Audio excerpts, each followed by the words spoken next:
Black hole universe की सबसे fascinating चीजों में से एक है। सोचो, एक ऐसी जगह जहां ग्रेविटी इतनी तेज है कि कुछ भी नहीं, यहां तक कि लाइट भी एस्केप नहीं कर सकती। ये होता है एक ब्लैक होल। ब्लैक होल्स तब बनते हैं जब बहुत बड़े बड़े स्टार्स अपनी लाइफ के एंड में कोलैप्स हो जाते हैं। स्टार का कोर अपने आप में ही सिमट जाता है और स्पेस टाइम का एक ऐसा रीजन बन जाता है जहां ग्रेविटी बहुत ही ज्यादा स्ट्रांग होती है। इस रीजन को सिंगुलैरिटी कहते हैं। सिंगुलैरिटी के आसपास एक इनविजिबल बाउंड्री होती है जिसे इवेंट होराइजन कहते हैं।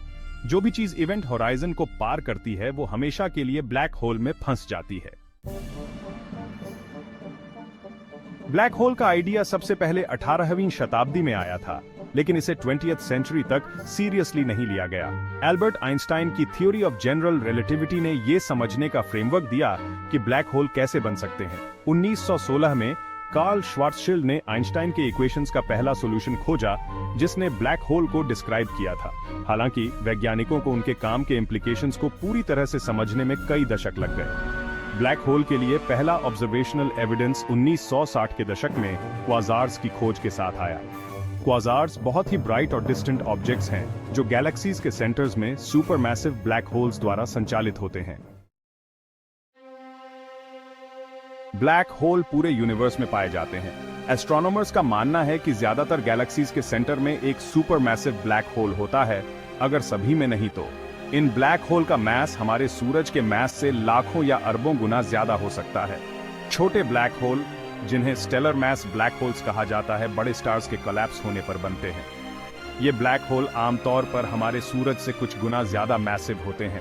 वैज्ञानिकों का मानना है कि इंटरमीडिएट मास ब्लैक होल्स भी हैं, जिनका मास स्टेलर मास और सुपरमैसिव ब्लैक होल्स के बीच होता है। माना जाता है कि ये इल्यूसिव ऑब्जेक्ट्स ब्लैक होल के इवोल्यूशन को समझने में मिसिंग लिंक हैं। सेक्शन 4, ब्लैक होल का यूनिवर्स, अलग अलग टाइप्स को एक्सप्लोर करना। ब्लैक होल अलग अलग साइजेस में आते हैं, हर एक की अपनी यूनिक कैरेक्टरिस्टिक्स होती है।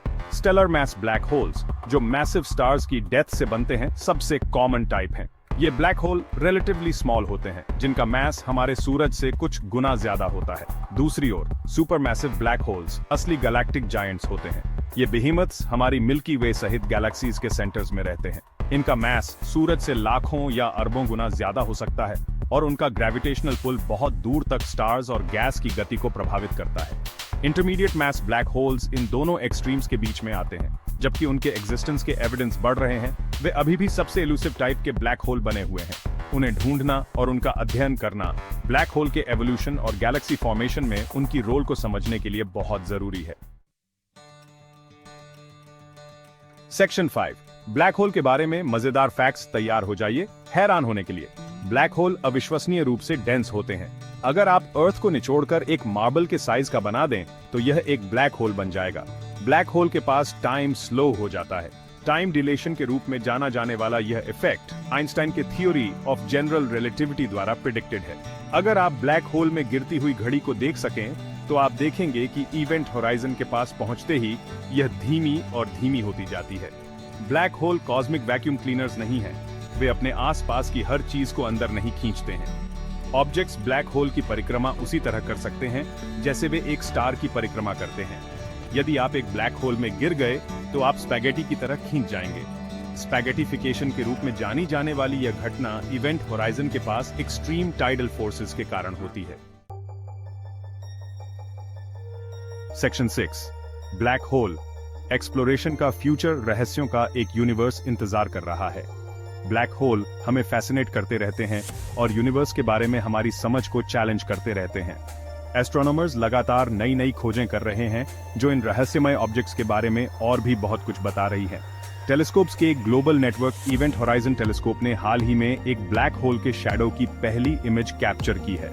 इस जबरदस्त उपलब्धि ने ब्लैक होल के अस्तित्व का डायरेक्ट विजुअल एविडेंस प्रदान किया और उनके प्रॉपर्टीज का अध्ययन करने के लिए नए रास्ते खोले। ग्रेविटेशनल वेव एस्ट्रोनॉमी, जो कॉस्मोस में एक नई विंडो है, ब्लैक होल पर भी प्रकाश डाल रही है। ब्लैक होल सहित मैसिव ऑब्जेक्ट्स के टकराव के कारण स्पेस टाइम में आने वाले रिपल्स का पता लगाकर वैज्ञानिक इन घटनाओं का अभूतपूर्व डिटेल में अध्ययन कर सकते हैं। जैसे जैसे टेक्नोलॉजी आगे बढ़ेगी और यूनिवर्स के बारे में हमारी समझ गहरी होती जाएगी, हम आने वाले वर्षों में ब्लैक होल के बारे में और भी रोमांचक खोजों की उम्मीद कर सकते हैं।